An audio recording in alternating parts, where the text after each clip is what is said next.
Bon, ça c'est l'avenir qui nous le dira. Je ne sais pas comment répondre à cette question, mais je préfère vous dire d'abord, Christian Lusakoueno, qu'il y a quelque chose que je n'avais jamais soupçonné avant d'arriver au pouvoir.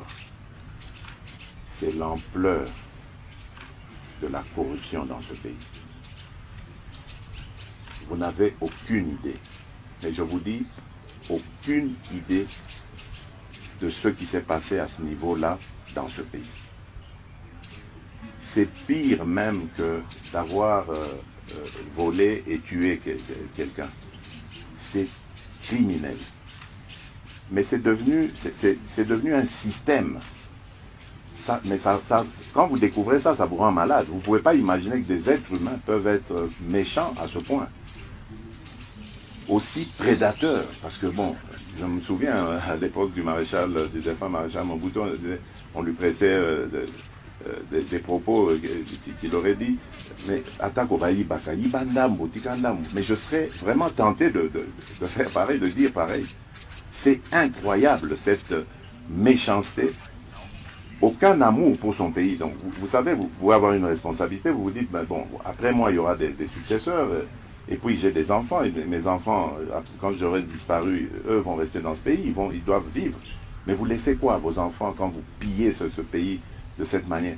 Non, c'est incroyable. C'est pour ça que je vous dis, c'est l'avenir qui nous dira, parce que elle est terrible, cette corruption. Je vous donne juste un exemple, la justice. J'ai fait des réformes. J'ai mis de nouvelles personnes, enfin, que j'ai trouvées. Mais bon, en se renseignant, voilà, j'avais des preuves de leur probité, etc. Je ne dis pas, je ne les remets pas en cause, mais je dis, je pensais qu'elles allaient m'aider à impulser une nouvelle dynamique au sein de la justice pour la rendre vraiment ce moteur de l'état de droit, ce pilier de l'état de droit que j'attends, et ce redresseur de tort que je veux voir pour qu'il mette fin complètement à cette corruption. Mais rien à faire, la corruption continue d'exister dans la justice. Et les failles continuent aussi. Ça fait que malheureusement, on n'a pas encore le résultat escompté.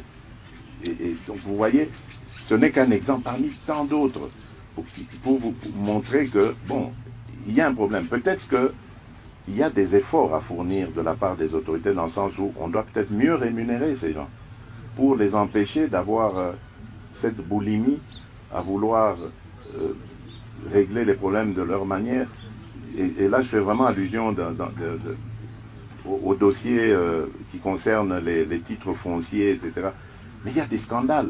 On va jusqu'à s'en prendre même à des ambassades, des propriétés qui appartiennent à des ambassades étrangères. L'ambassade du Burundi notamment. Par exemple, mais il y en a d'autres, Chine, Nigeria, il y a eu vous voyez des titres fonciers, parcellaires qui ont été fabriqués. Enfin, mais c'est incroyable. Mais comment vous expliquez si le mal est si profond, Monsieur le Président, comment vous expliquez qu'à la date d'aujourd'hui, on n'est pas encore entendu de nouvelles condamnations, de nouveaux procès, que ces gens-là circulent toujours. Voilà, très bien.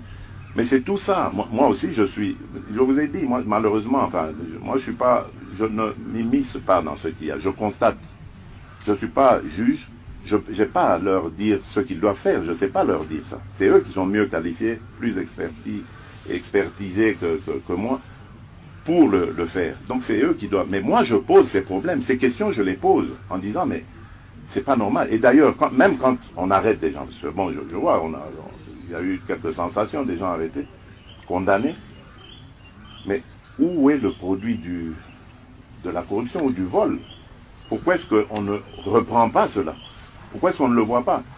On condamne quelqu'un parce que, admettons, il a volé 20 millions. Ok, mais où sont les 20 millions? Même s'ils ont été transformés en biens matériels. Mais il faut saisir ce bien matériel parce que c'est un bien mal acquis. Mais on ne le voit pas. Donc, il y a un problème dans notre justice. Il n'y a pas de restitution. Et tant que la justice ne fonctionnera pas comme nous y attendons, mais les résultats, tout le reste en pâtira. Bravo à l'IGF parce qu'elle commence quelque part à faire un peu le travail de la justice. Bravo à l'APLC qu'il y a eu quelques problèmes de démarrage, mais maintenant je pense que ça va aller. Parce qu'ils font leur travail, mais ça ne suffit pas. Si la justice ne fait pas le sien, il n'y aura pas d'efficacité. Et ça, j'ai vraiment voulu taper sur la justice parce qu'ils le savent.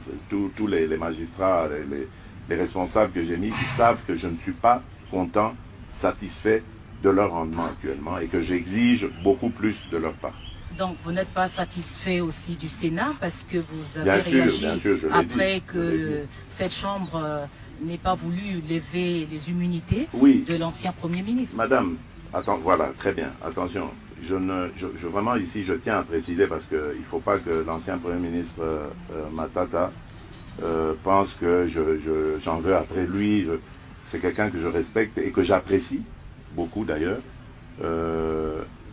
Mais je ne comprends pas qu'on crée cette catégorie de Congolais qui peuvent d'une part être justiciables et rendre compte à la justice, et d'autre part des Congolais qui ne peuvent pas, qui peuvent eux être extirpés de la justice. C'est très mauvais, et même pour lui,